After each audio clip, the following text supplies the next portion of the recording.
Hi everyone, Raven here, founder of financial literacy social enterprise MoneyMind.global, and today's broadcast topic was list your money self-care habits.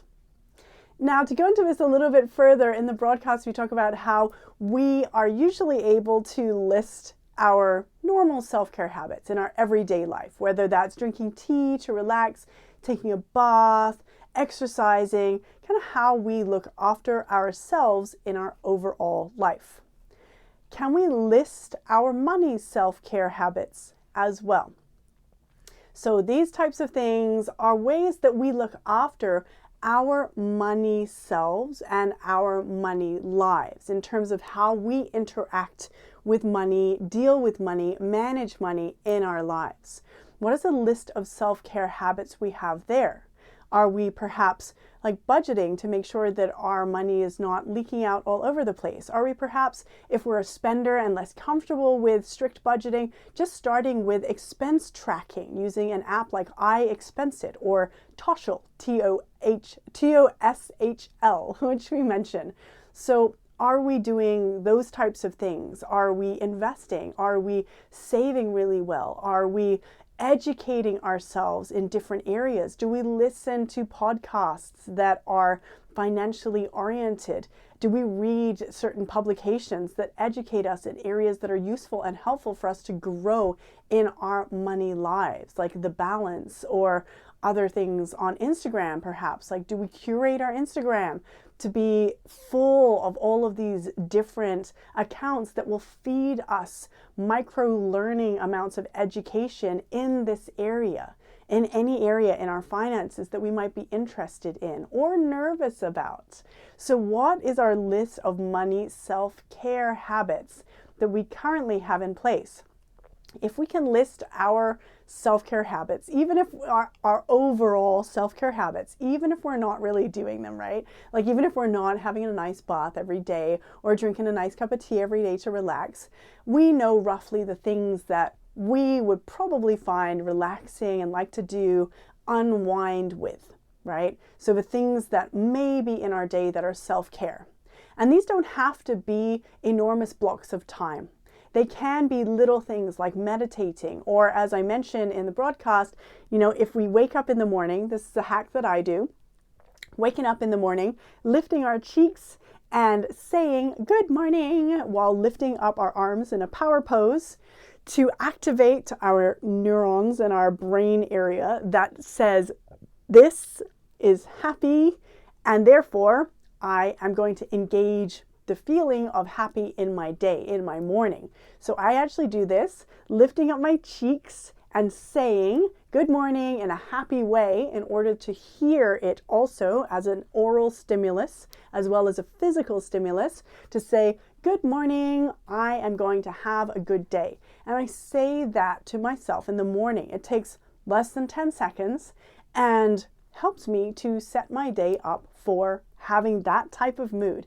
On days I feel extra grubby, I do it for longer. That's my tip about that particular area in my own life. So even if it's tiny things like that we do throughout our day to take care of ourselves, taking a deep breath, being more conscious or mindful, what is it that we do in our day that is under normal self-care, everyday overall self-care, and what is it that we have in our day or in our life that is our money self-care habits? Now, if you don't know what your money self-care habits are, don't worry. At least you know that you don't know, and that's really powerful. You can go over to MoneyMind.global, try out the free samplers, and see whether any of those give you more insight into areas that you might be able to strengthen. So if you're an excellent saver, you might find that you are a little nervous about investments. If you're an excellent spender, you might find that you're also comfortable making investments and maybe a little bit less great on the savings or the budgeting side. So getting to know ourselves and our personality types is really important because our list of money self-care habits is just as important as our normal self-care habits, because on both sides, if we don't have self-care habits in place, we will feel an underlying stress knowing that it's something that we should do, even though I don't like saying we should do stuff, but we will feel often like it's something that we would benefit from doing but are not doing. And that is a type of stress on our brains that we don't need and we don't want. Now, what I rounded off the episode of broadcasting with was saying our judgments and our negative thoughts or regrets about money are not moving us forward. They are serving us to keep us kind of safe in our brain, thinking, don't do that, it will be dangerous. But we don't need to be berating ourselves. We don't need to be thinking negative thoughts about ourselves. We don't need to be saying that was a stupid decision, blah, blah, blah, blah. We don't need to be doing or thinking anything that doesn't drive us forward. So if you have any thoughts that are in your brain that are saying, oh, you're just not good at this, or I'm scared, we're going to lose all our money, or remember that guy who lost all his money doing this, or whatever it is, does this serve me to take action that will benefit me in my life?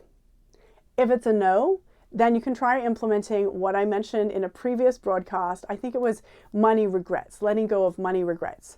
So if you look at my previous broadcast or you look at my blog post on money regrets, you can see that I talk through a strategy to implement a hero self into our life so that if we have any negative thoughts or judgments come up, we can implement our hero self to say, excuse me, does that drive us forward towards our action or goal in a helpful or useful way?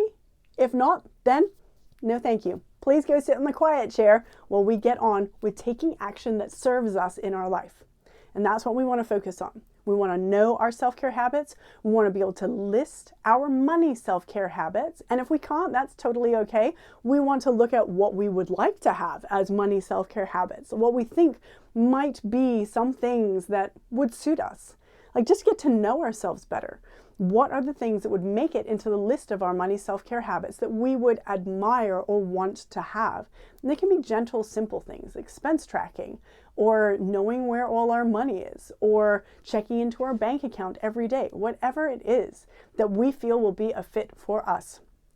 And we can do all of the things that we do in our money lives without being hard on ourselves, without beating ourselves up, saying negative things, or thinking really anything that doesn't lead us forward in a way that benefits us.